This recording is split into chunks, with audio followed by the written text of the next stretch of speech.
Oke, selamat siang. Bertemu kembali di pertemuan ketiga, ya, materi multimedia interaktif. Ya, di mana pada pertemuan ketiga ini kita akan fokus membahas ya salah satu komponen penting ya dalam multimedia, yaitu tentang pewarnaan.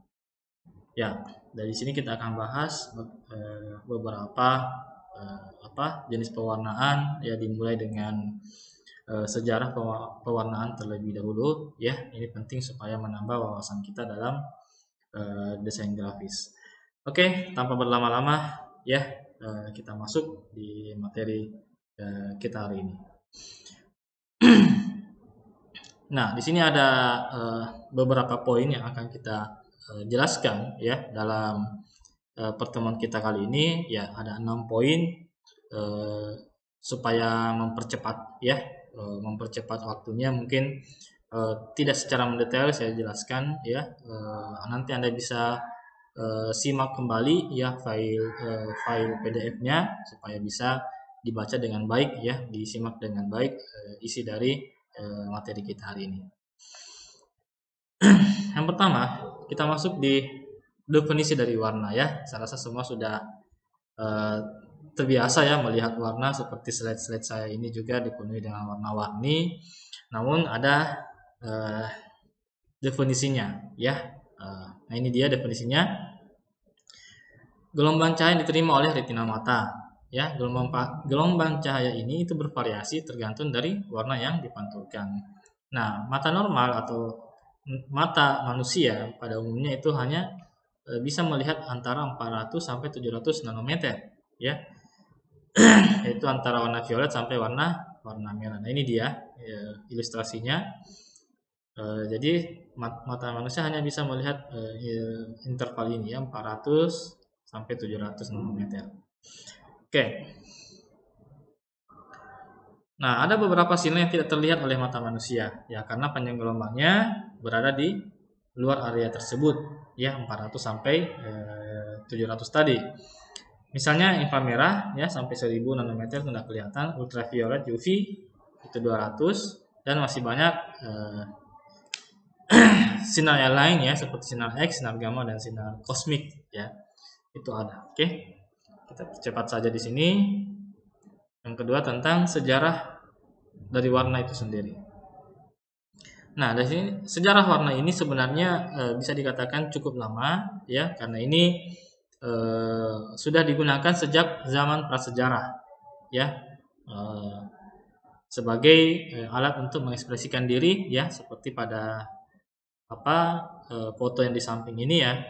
Ini sebenarnya foto yang didapat peninggalan prasejarah di luar negeri ya, bukan di Indonesia ini. Diperkirakan pewarnaan ini diperoleh dari biji-bijian saat itu ya, diperoleh dari biji-bijian saat itu. Ini contoh ya, di gambar ini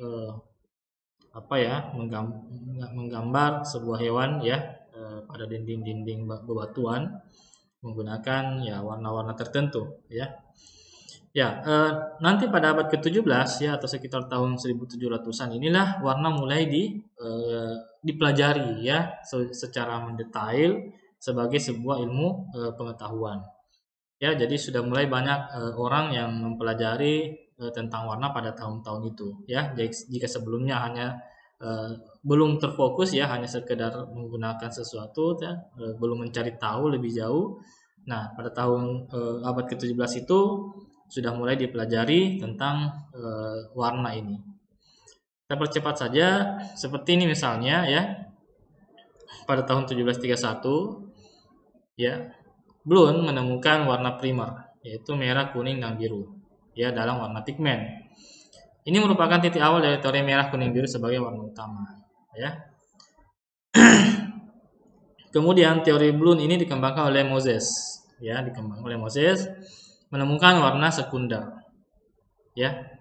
Nah, berkembang terus ya. Tahun 1790 Hermann dan Helmholtz menemukan bahwa warna primer adalah warna cahaya. Dalam warna cahaya adalah merah, hijau, dan biru, sedangkan warna primer untuk pigmen adalah merah, kuning, dan biru. Ya, di sini ada perbedaan yang bisa Anda perhatikan ya. Ada warna cahaya dan ada warna pigmen ya. Nah, apa itu warna cahaya dan warna pigmen? Ya, nanti kita akan jelaskan di slide berikutnya. Oke. Jadi ini awalnya ya. Awal mula warna dasar merah, kuning dan biru itu. Oke. Nah, ini ada beberapa lagi ya, beberapa ilmuwan lagi, Michael Eugene Chevreul ya, mengembangkan teori merah kuning biru dengan lebih teliti pada tahun 1824. Ya, Thomas Young mengembangkan lagi teori merah kuning biru menjadi merah hijau biru RGB ya sebagai warna utama. Ya, masih berlanjut lagi 1810 ya, dia menciptakan lingkaran warna dan segitiga warna. Ya, jadi sudah ada lingkaran warna ya seperti pada gambar-gambar ini.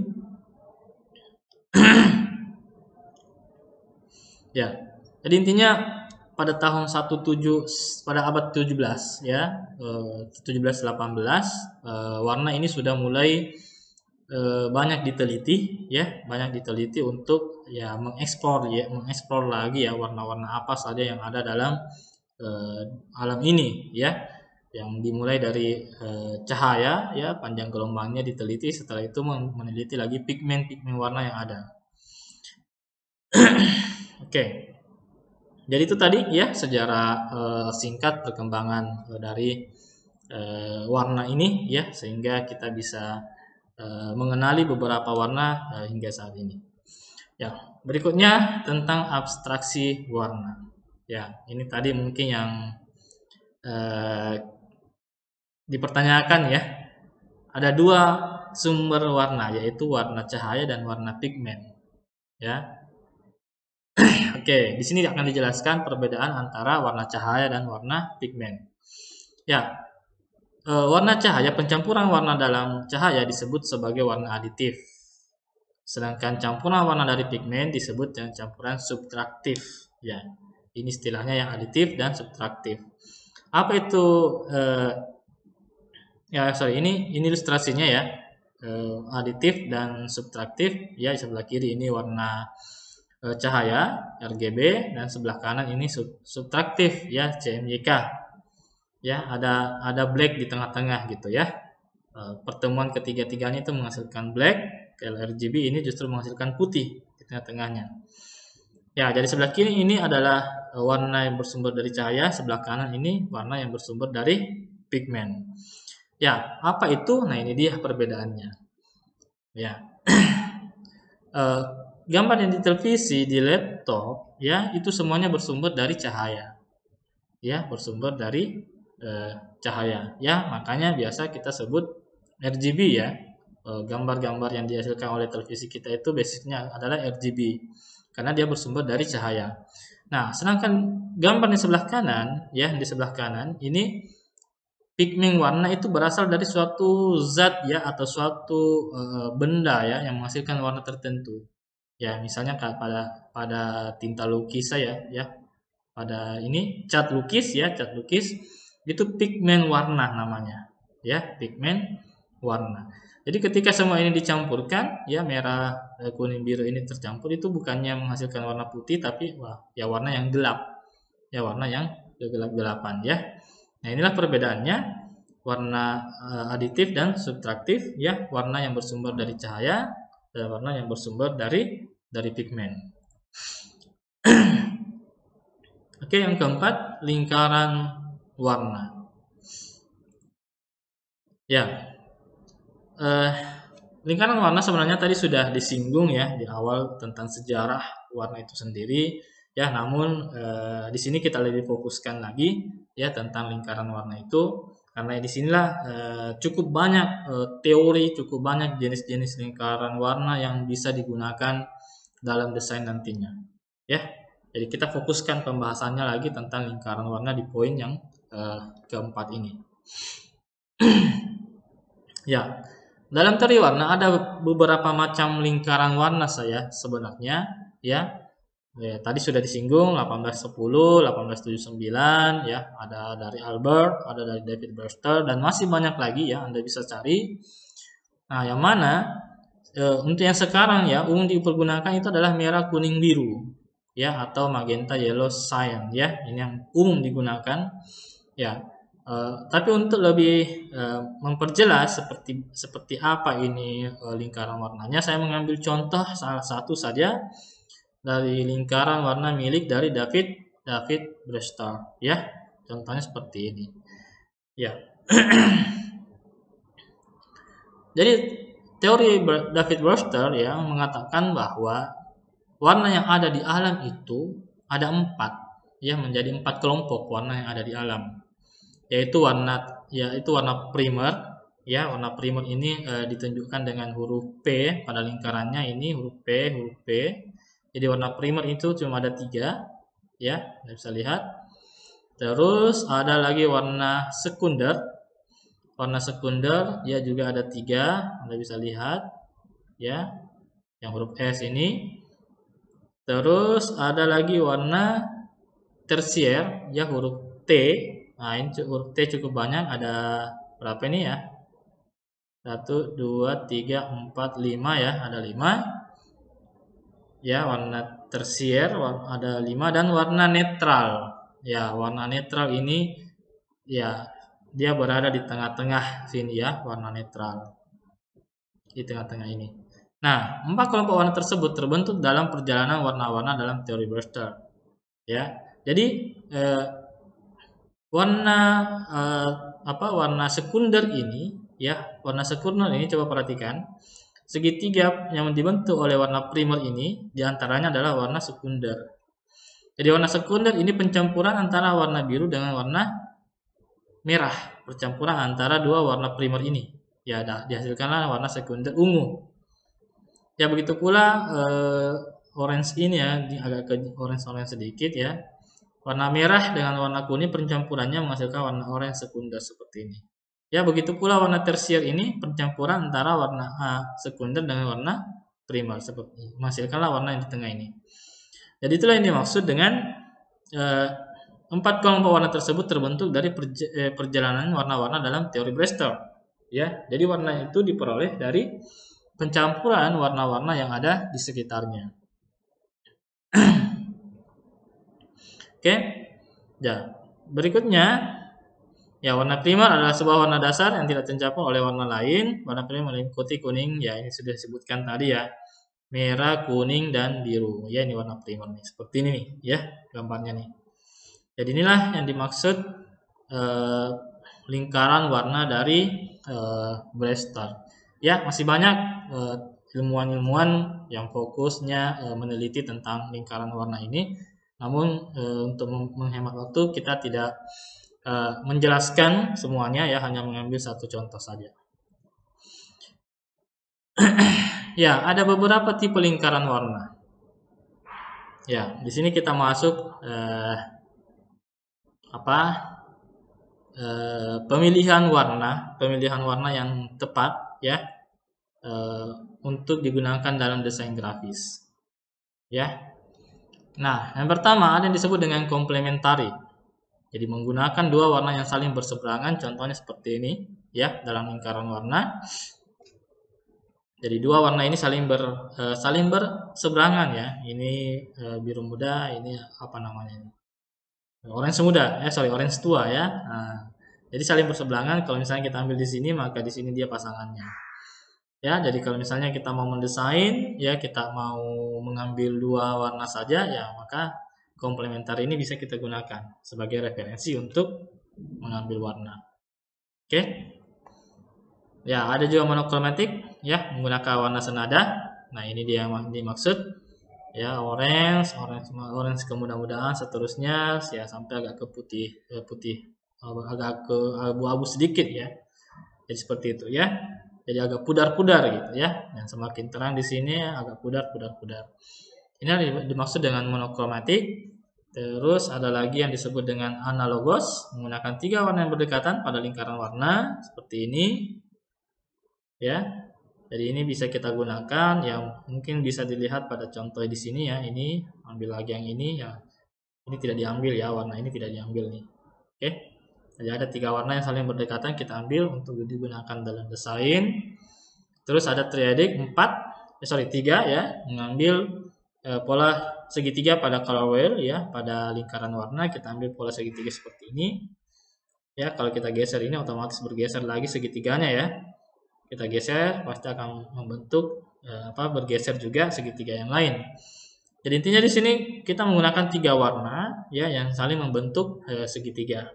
Ya, jadi warna biru, hijau dan merah ini bisa kita gunakan dalam desain kita nantinya. Dan tetradik ya, 4 menggunakan 4 warna yang saling bersebelahan yang membentuk tanda persegi seperti ini. Ya, ada gambar persegi, ya otomatis kalau kita geser-geser ya berpindah juga warna-warna yang lainnya. Ya, dari sini kita bisa menggunakan 4 warna tersebut untuk digunakan dalam desain kita. Ya, sebenarnya masih cukup banyak lagi ya tipe-tipe pewarnaan dalam lingkaran warna ya, namun cukup mewakili yang tadi saja ya, 5 kurang lebih 5 tipe-tipe pengambilan warna dalam lingkaran warna. Ya, juga lingkaran warna ini tersedia dalam website ya yang sering banyak orang gunakan. Yang pertama itu website pada Canva ya, ini dia saya sudah sertakan linknya, ataupun website pada yang disiapkan oleh Adobe ya, namun biasanya saya lebih cenderung yang menggunakan punya Canva ya dibanding Adobe ya, semuanya punya kelebihan dan kekurangan. Namun saya lebih terbiasa ya menggunakan punyanya Canva ya. Coba kita lihat ya, kita buka langsung. Oh, tidak bisa ya. Coba kita Oke, kita coba ulang ya. Apakah bisa? Nggak bisa ya. Coba kita langsung paste saja.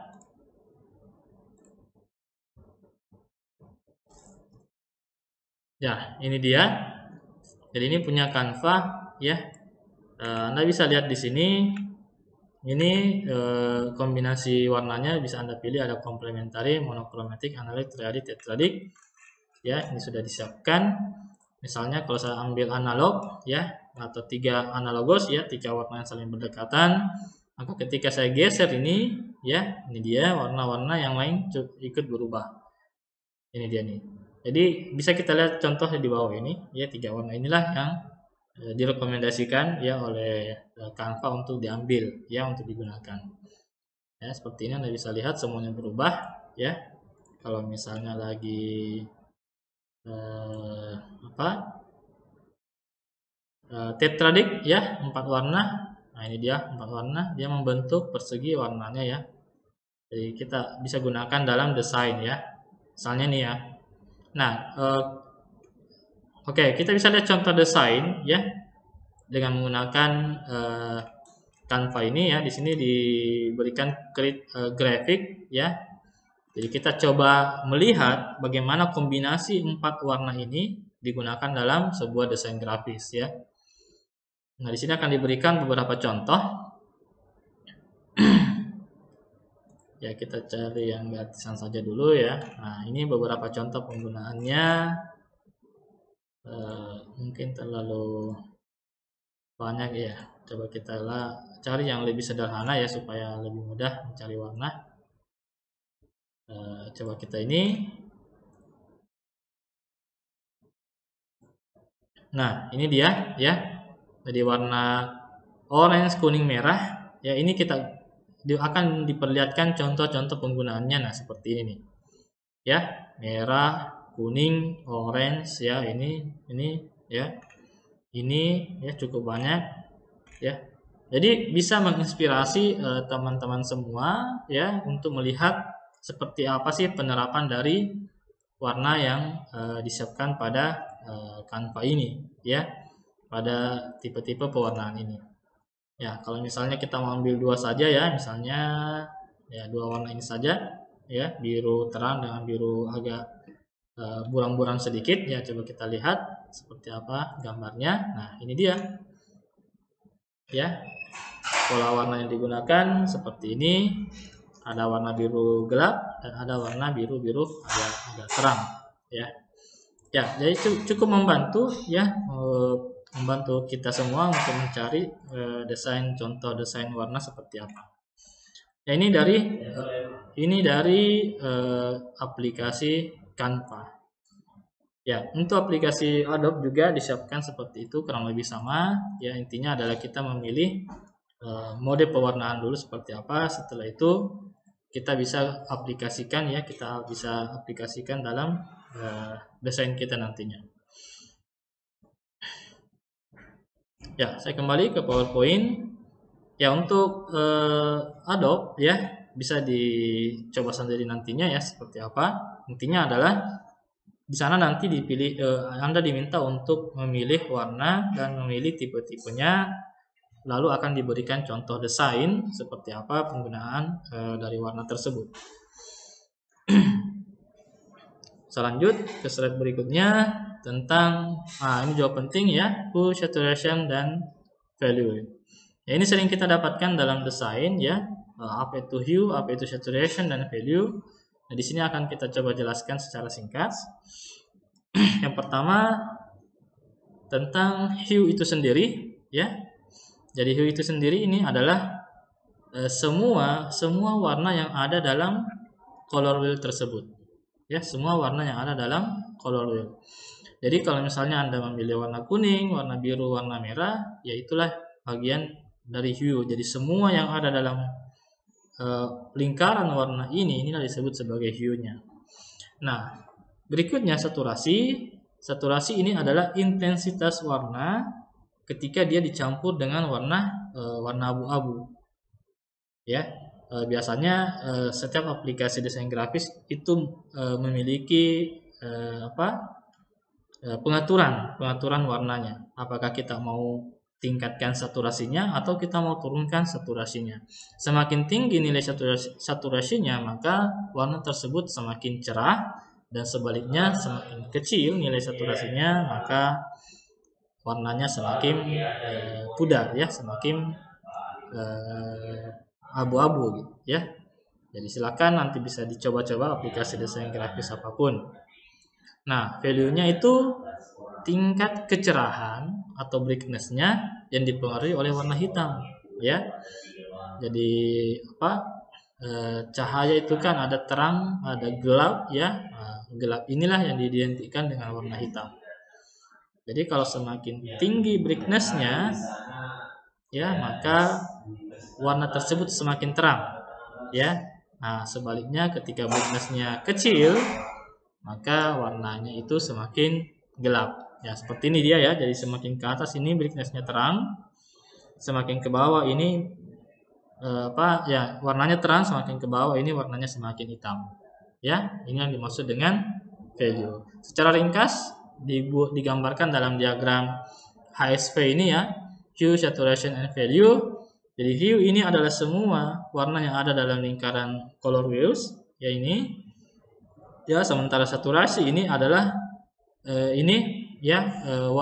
pemilihan warna dari pinggir sini sampai ke tengah ini, ke tengah warna putih. Ya, jadi semakin keluar ini semakin tinggi nilai saturasinya ya. Ini semakin terang, semakin ke sini semakin putih. Ya, semakin keabu-abuan. Sementara value ya itu tingkat kedalaman ini warnanya nih, tingkat kedalaman ya. Jadi semakin ke bawah ini kan semakin gelap. Ya, jadi ibaratnya ini paling bawah sini itu cahayanya kurang ya.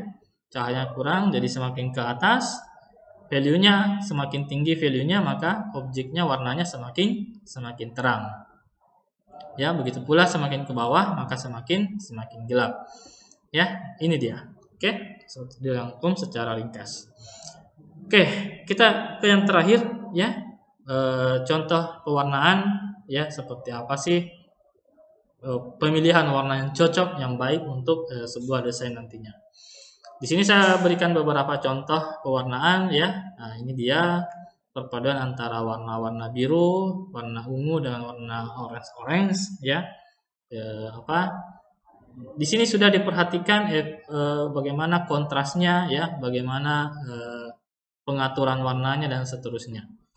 Ya, ini juga penggunaan warna biru muda, orange muda dan pink muda ya, semuanya serba muda dipadukan dengan warna putih. Nah, warna putih.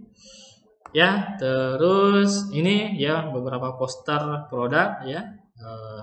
Ada poster ya produk, terus ada poster ini juga.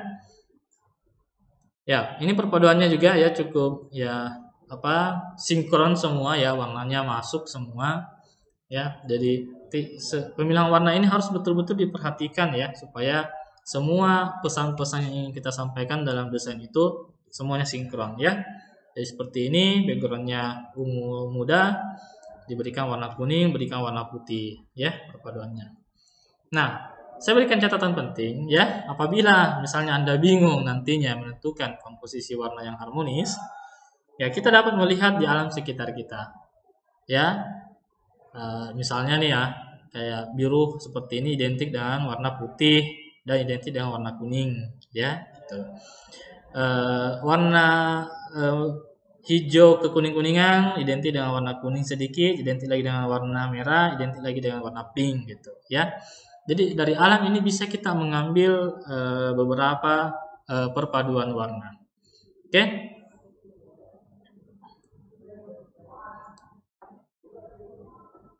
Oke, ya. Berikutnya, ya, saya rasa sudah habis ya tentang teori warna ini. Silakan disimak ulang file PDF-nya ya. Untuk saat ini belum ada tugas. Nanti pertemuan berikutnya saya akan coba berikan tugas yang pertama. Dan untuk materi yang keempat, pertemuan keempat, kita akan coba menjelaskan sebuah aplikasi desain grafis yang berbasis mobile ya. Sengaja saya menggunakan berbasis mobile supaya semuanya bisa dengan mudah mempelajari ya teknik desain grafis ini. Karena kalau dengan menggunakan aplikasi berbasis PC misalnya Photoshop dan seterusnya, itu akan cukup berat ya bagi beberapa laptop yang masih standar ya. Jadi kita sepakat untuk menggunakan aplikasi yang berbasis mobile supaya semuanya bisa menggunakannya. Oke, untuk lebih detailnya nanti pekan depan kita akan jelaskan ya beserta dengan tutorial singkatnya pengenalan dari aplikasi tersebut. Oke, see you next time di pertemuan keempat materi multimedia interaktif. Saya Sulsan mengucapkan terima kasih. Wassalamualaikum warahmatullahi wabarakatuh.